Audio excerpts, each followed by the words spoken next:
Hey guys, it's Robin, RsIslandCrafts, and welcome to my craft room. This is my Whip It Wednesday video where I'm going to show you what I've been working on in the craft room. I've been a little bit busy this week. I really couldn't feel much motivation for making anything earlier in the week, and I thought, oh, what am I going to do? You know, I tried this and I tried that, and just nothing interested me. So I went ahead and I started making some scraps for the cards that I like to make, the little note cards and thank you cards. I didn't get past this point. I don't have a plan for them other than just to make them for cards. I'll probably put some of them in the shop. I kind of ran out of steam and I had some other things that I just had to do, but I was able to pass a few hours one day just going ahead and making up just some fun little scraps. Some of them I put straight, some of them I kind of log cabined. I really like the ones that have any type of a geometric thing on it like this and the plaid and stuff. So that's fun. And others, I just kind of piled them all on and filled them in. This sailboat fabric is really nice. I have a few yards of that, and I really like that fabric. But yeah, so I don't even know, I wasn't even counting how many there are here. So I just went and had a little bit of fun and just made some of those. So that kind of counts like when you're doing your crumb blocks and stuff like that, and you just kind of want to sew, or string blocks, and you really don't want to have much thought to it. You just kind of want to play with fabric. So I did that. And then for several days, I worked on these. Now what these are is the little needle book holders, just the fabric, and then this one happens to have this material in it. But I'm going to be making these more like this one with just the one piece of felt in it, just for a little small needle book to go ahead and tuck into your projects. So if you just want to store maybe your specialty needles in it, or you want to put it in your little sewing to go pouch if you're doing hexies or something like that. Now when I made these, I went and put batting inside of it. This time I just went and put the fusible, and I fused both sides. I used the same fabric for all of the insides of them. And then on the outsides, I just use a bunch of fun fabrics. Nothing too overly crazy, just some things that someone might enjoy and they could go for anyone. And it's just something that, you know, nothing that's going to say, ooh, that doesn't fit my style or anything. So I wanted things that were just beautiful, but not outrageous. You know what I mean? So I made a whole bunch of these. I made 57 of them. And I cut some fabric. I cut enough for like the width of fabric for whatever I'm making. And then I could make 4 or 5 of each different fabric depending on how the fabric was and whether it had chunks taken out of it or not. So I just went ahead and I made a bunch. And I like these because they're all the same fabric and you could tell that. And yet each one looks completely different than the other ones, just based on the fact of how it was cut. I actually made a tablecloth for someone. They wanted a quilt for a tablecloth, but they didn't want any batting inside, so they wanted it as a summer one. So I just put the front and the back. I had the solid piece of fabric on the back. I believe this is the fabric that I used for the back, and on the front it had a whole bunch of, I think she wanted like browns and greens and stuff like that. And I made squares, if I remember correctly. I did this probably, gosh, it could have been 8 or 10 years ago, maybe 5 or 6, but I know it's been a while. But then there's still some fun ones. Like I love the black and white checkerboard with the colorful tea sets and stuff, kitchens and bugs. And as I got going, of course, they all got mixed together. So I got as far as making all those, and it's a lot of steps to it, really. It's pretty simple though. I mean, you're just cutting out the fabric, then you're gonna cut out your fusible, put them together, stitch them together, flip them, stitch them around, do all that good stuff. Now I'm trying to use up the felt that I have, and I've already used up all of my white felt, so I went into my yellows and oranges and I used those up, and then I ended up using just 3 blues. Now they might not be the best match for the inside, I mean, it is a bit wild and crazy, but I think it's going to be fine. And once you close it up, you're going to be mostly seeing this fabric anyways. So what do you guys think? You think that's okay? Or do you think I should have gone with all of a white or something like that? The yellow is a little bit bright, but that is the one that I had the most of. I'm actually getting close to being out of my felt, the regular acrylic type felt. I'm switching over to wool felt for most projects that I can. So that's gonna be a little bit exciting. I don't wanna have to buy more felt and have any extras left over. I didn't even save the larger pieces like I normally would because there was a lot of yellows that were just about this much left. So I did go ahead and toss all of those.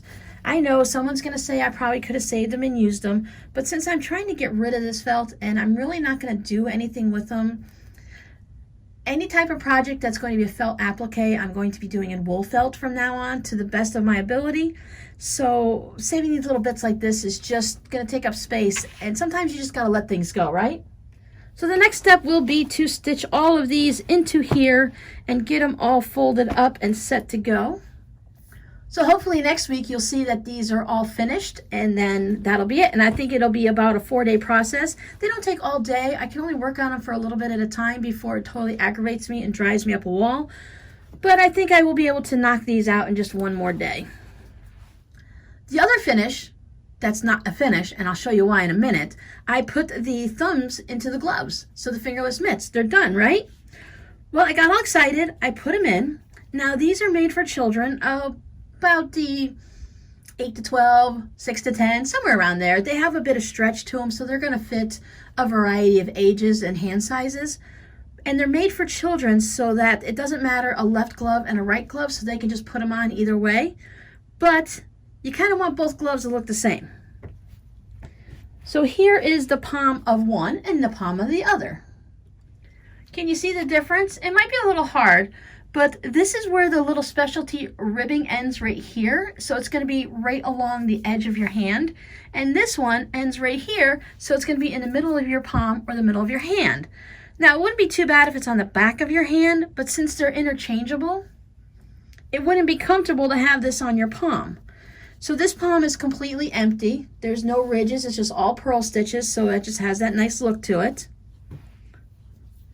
Just like this one. And then this is supposed to be the edge. So when you knit it flat like this, but when you put it on, this will go over to the edge. So you'll have a little bit, it'll cross over. You have like one ridge here, and then one ridge here. So no matter which hand you put it on, it's supposed to be like that. Now this one, this one has 1, 2, 3, 4, 5. This one has 1, 2, 3, 4. So I ended up putting an extra set of stitches, which would be a knit and a purl. So it's actually 2 stitches too big, not in the glove size, but in the pattern directions. So I had to start all over again. And I am now on the third one, right up to here. So hey, if anyone has 3 hands, I've got the mitts for you.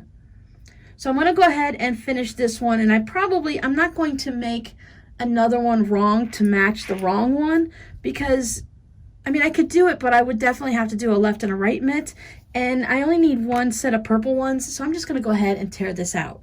But I won't be throwing this away. I actually have a use for it. If you watched a video that I put up over on Patreon, I put it up on the community tab here.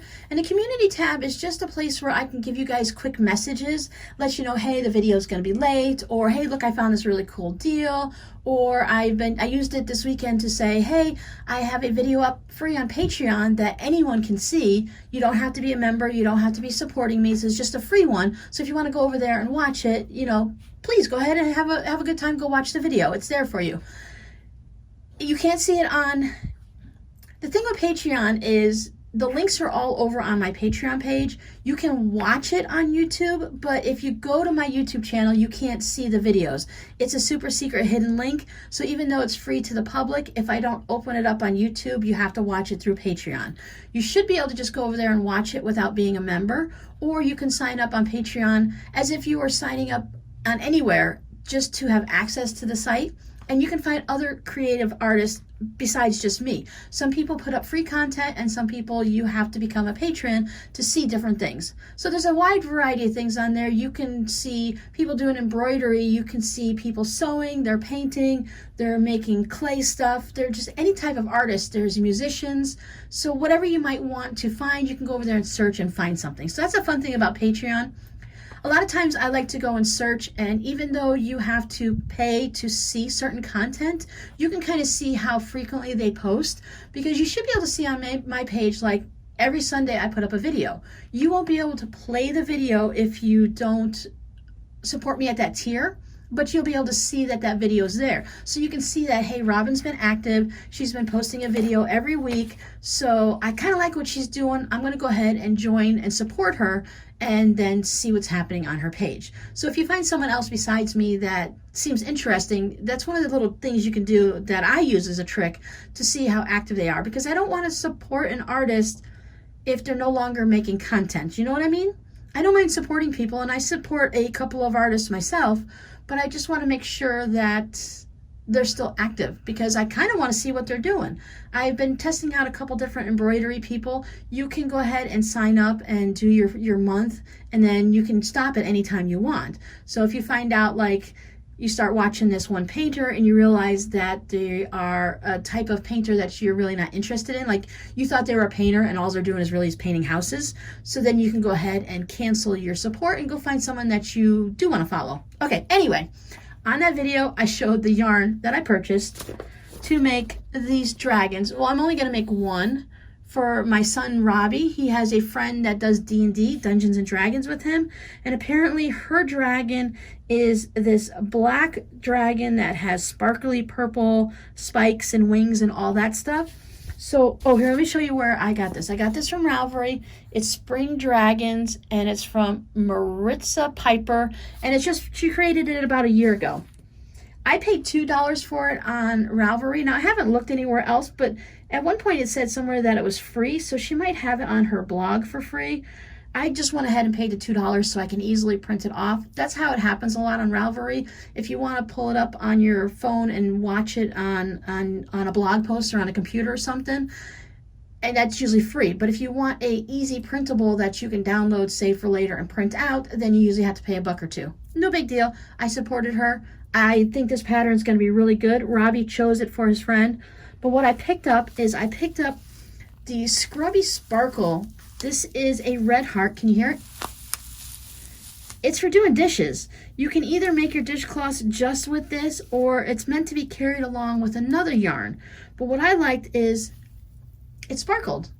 It was really hard to find any type of purple yarn to sparkle, so that I can go ahead and do, I'm going to do the entire wings and not just the tips. The whole thing is going to be purple, and then purple all the way down for the spikes. And I'll probably just do the tip of the tail in black and just leave it like that. But I'm going to hold these two yarns together. So when I'm crocheting, I'll crochet both of these together, and this will get all twisted and wrapped up around this, and I'll have, can you see those eyelashes at all?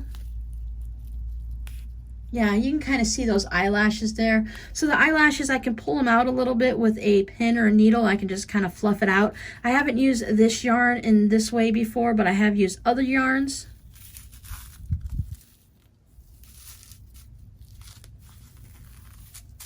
There we go. So it's all this crunchy, sparkly stuff. So I'll just hold it together.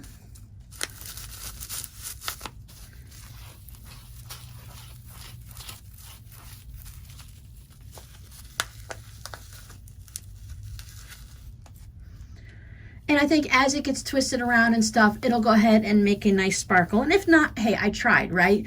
I couldn't find any other, I didn't see any eyelash yarn. I didn't find anything else that had any bits of sparkles to it. I was looking, I even looked for a sparkly black, but I couldn't really find one that wasn't, the one I found, it would have like a spot here and then a spot there. So it was really weird, and it wasn't quite sparkly. It was just a different type of a black yarn or spot on it or something like that. So I thought, well, I'll just stick with the straight black, and then this purple will make it pop. And as I said, if it works, great, she'll love it. And if it doesn't work, she's gonna love it anyways, because I tried. And it's more than she has right now. And Robbie loves anything I crochet.